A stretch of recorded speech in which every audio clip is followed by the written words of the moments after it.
فرد بهذا النوع من الشعر. يقول اليوم متفائل ولا عندي إحباط. إن شاء الله يا رب. اليوم متفائل ولا عندي إحباط، والدنيا عندي شام والفكر مبسوط، وللعلم ما عندي عدا شماغي وقاط، وجدي ترك برنا ومعه 4 مشوط.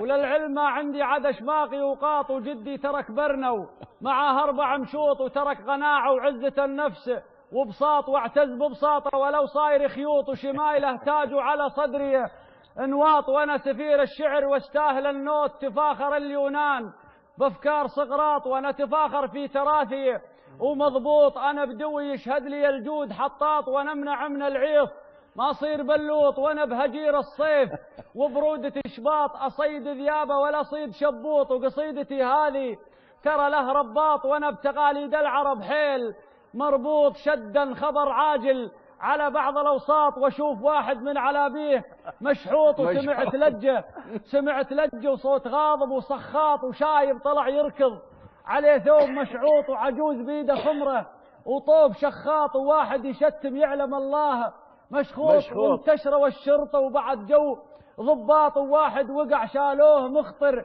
ومجلوط، ثاري وزير الكهرباء يوزع اقساط، وجبة فوانيس بضمانات وشروط.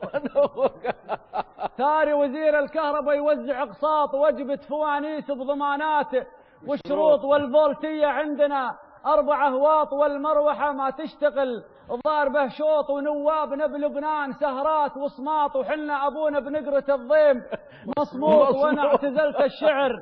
وانا اعتزلت الشعر واصبحت خياط، لكن ما افصل دشاديش معقوط.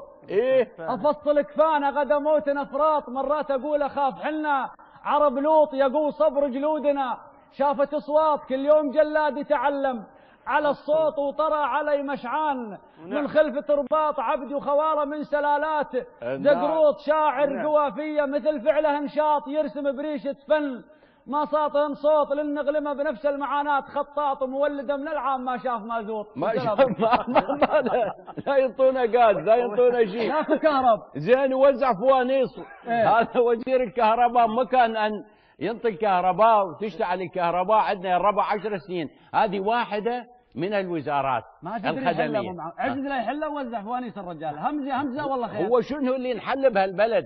شنو الخدمة اللي تقدمت لهالبلد؟ شنو الخير اللي جاء للبلد؟ هذا حال العراق.